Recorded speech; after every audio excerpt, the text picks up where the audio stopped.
এমন একটা সময় ছিল যখন মোটেই স্কুলে যেতে ভালো লাগতো না, কারণ স্কুলটা ছিল ভীষণই একঘেয়ে, ভীষণই গাম্ভীর্যে ভরা একটা স্থান। কিন্তু এখন খুব কম বাচ্চাই আছে যারা স্কুলে যেতে চায় না। সবাই দেখবে স্কুলে ছুটে ছুটে যাচ্ছে। এবং তুমিও যদি একবার তোমার এলাকার কাছাকাছি স্কুলে ঘুরে আসো, তাহলে তোমারও কিন্তু মনটা ভালো হয়ে যাবে। গিয়েই দেখতে পাবে চারিদিক যেন খুব রঙিন হয়ে উঠেছে, চারিদিক যেন খুব মজার হয়ে উঠেছে। বলতে পারবে এটা কেন? কেন স্কুলে এখন দেওয়ালে, সিঁড়িতে, পাঁচিলে এরকম বিভিন্ন জায়গাতে নানা ধরনের ছবি, স্বরবর্ণ, ব্যঞ্জনবর্ণ, যোগ বিয়োগ, গুণ ভাগ ইত্যাদি চিহ্ন বা কোথাও সৌরজগৎ আঁকা থাকে? চলো আজকে আমরা এই বিষয়ে আলোচনা করব।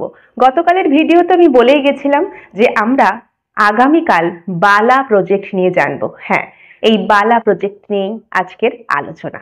চলো শুরু করা যাক। বালা অর্থাৎ বিল্ডিং অ্যাজ লার্নিং এইড, অর্থাৎ আমাদের স্কুল গৃহটা, স্কুল প্রেমিসেসটা সুন্দর করে লার্নিং এইড হিসাবে সাজিয়ে তোলা বা শিক্ষণ সংক্রান্ত খুব মজাদার একটা জায়গা হিসাবে গড়ে তোলা ছবির মাধ্যমে, রঙের মাধ্যমে, সেটাই আমরা বালা প্রজেক্ট রূপে জানি, যেটা খুব ভালোভাবে কার্যকর হয়েছে। খুব ভালো প্রোডাক্টিভ ওয়েতে এখন প্রত্যেকটি স্কুলে এই বালা প্রজেক্টকে ইমপ্লিমেন্ট করা হচ্ছে এবং তা থেকে খুব ভালো রেজাল্টও পাওয়া যাচ্ছে।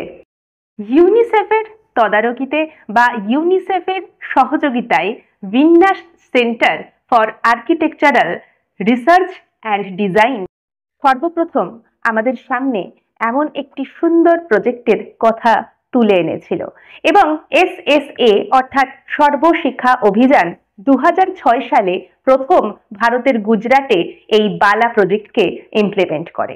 বালা প্রজেক্টের একমাত্র বা প্রধান লক্ষ্য ছিল কোয়ালিটি অফ এডুকেশন, শিক্ষার যে মান সেটাকে আরো উপরে নিয়ে যাওয়া। কিভাবে উপরে নিয়ে যাওয়া? এই কোয়ালিটি অফ এডুকেশনকে আমি যদি ছোট ছোট অংশে ভাঙি, তাহলে প্রথমে আলোচনা করব চাইল্ড অ্যাক্টিভিটি নিয়ে। চাইল্ড অ্যাক্টিভিটি অর্থাৎ বালা প্রজেক্টের জন্য বর্তমানে প্রত্যেকটি প্রাইমারি স্কুল হয়ে উঠেছে একটা মজাদার অঙ্গন এবং সেখানে পুরো পরিবেশটাই কিন্তু চাইল্ড ফ্রেন্ডলি। যখন চাইল্ড ফ্রেন্ডলি, তখন বাচ্চারা খেলার ছলে বিভিন্ন শিক্ষাকে অর্জন করবে। ধরো না যে দেওয়ালে লেখা আছে অ আ ক খ বা 1 2 3 4, আমি এক্সাম্পল অনুযায়ী একটা ছবি তোমাদের দেখাচ্ছি।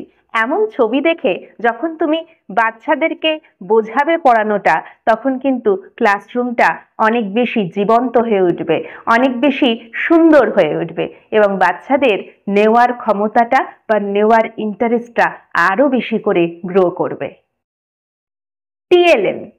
টিএলএম অর্থাৎ টিচিং লার্নিং মেটেরিয়াল, এগুলো আমরা যখন প্র্যাকটিস টিচিং করেছি তখন কম বেশি সবাই এর সাথে পরিচিত।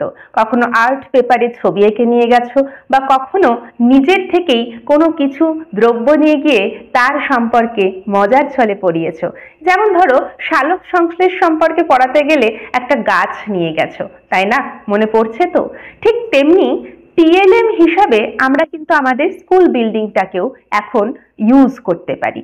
যেমন আমি যদি বলি যে আমার স্কুলের ছাদে, সিলিংয়ে সৌরজগৎ ধরো আঁকা আছে এবং সেখানে ওইটাকেই আকাশ ভেবে আমরা কিন্তু বাচ্চাদের দারুণ একটা অভিজ্ঞতা দিতে পারি সৌরজগৎ সম্পর্কে। তাদের জানার ইচ্ছা, জানার কৌতূহল বইয়ের পাতা ছেড়ে আরো অনেক ঊর্ধ্বস্তরে কিন্তু পৌঁছে যাবে। ফান, মজা, মজা কে না চায়? দেখো, আমরাও আমাদের প্রত্যেকের জীবনে কখনোই কিন্তু চাই না খুব সিরিয়াস ভাবে আমাদের সাথে কেউ কথা বলুক, খুব সিরিয়াস ভাবে এমন কিছু আমাদের সাথে ঘটুক যাতে আমাদের মনটা একদম খারাপ হয়ে যায়। ঠিক তেমনি ভাবেই ফান, এই বালা প্রজেক্টের জন্য বাচ্চাদের কাছে স্কুলটা হয়ে গেছে একটা ফান করার জায়গা, একটা মজার জায়গা। Activity based learning, activity based learning এটা সম্পর্কে আমি কথা বলবো কম, বরং এই ভিডিওর শেষে একটা ভিডিও তোমাদের দেখাবো যেটাতে তুমি দেখতে পাবে মেঝের উপর চক দিয়ে কিভাবে ইংরেজি শেখানো যায়। Very good. Wow. Very good. হ্যাঁ দারুণ। Wow. হ্যাঁ ওকে। অর্থাৎ বাচ্চাদেরকে অনেক বেশি অ্যাক্টিভ করে তোলা। শুধু ওই বেঞ্চে বসে তাকিয়ে থাকবে শিক্ষকের দিকে আর শিক্ষক শুধুমাত্র বলে যাবে, আজ আর সেই রকম দিন নেই। তোমাকে কি করতে হবে, খুব ইন্টারেস্টিং ওয়েতে ক্লাসটাকে করাতে হবে, এবং তার জন্য সরকারের তরফ থেকে কিন্তু তোমাকে সাহায্য করছে এই বালা প্রজেক্ট।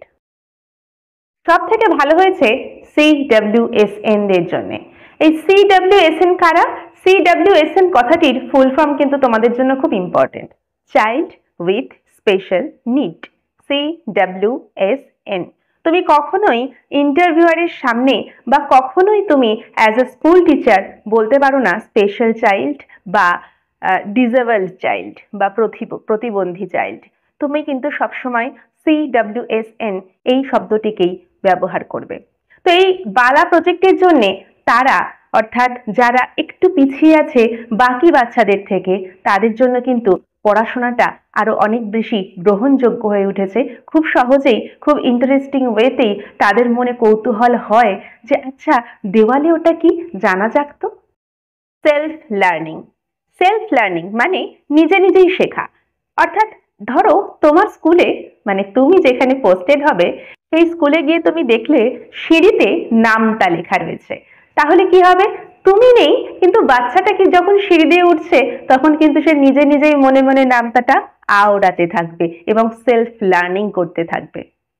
স্কুল ইনফ্রাস্ট্রাকচারকে ভীষণ সুন্দরভাবে সাজিয়ে নিয়ে এই বালা প্রজেক্ট শিক্ষকদের অনেক সুবিধা দিয়েছে। তাদের ক্লাসরুমটাকে জড়ো থেকে জীবন্ত করে তুলতে অনেকটাই সাহায্য করে এই বালা প্রজেক্ট। আমার ভিডিওগুলো যদি হেল্পফুল হয় তাহলে একটু সাবস্ক্রাইব করে দিও, লাইক শেয়ার করে দিও, এবং তোমাদের যত প্রশ্ন আছে সেগুলো কিন্তু অবশ্যই কমেন্ট বক্সে লিখো। এই চ্যানেলটা একদমই কোনো রকম আমার লাভ দেওয়ার মতো কোনো চ্যানেল নয়, একমাত্র তোমাদের সাহায্য করাই আমার উদ্দেশ্য, আর কিচ্ছু না। Thank you.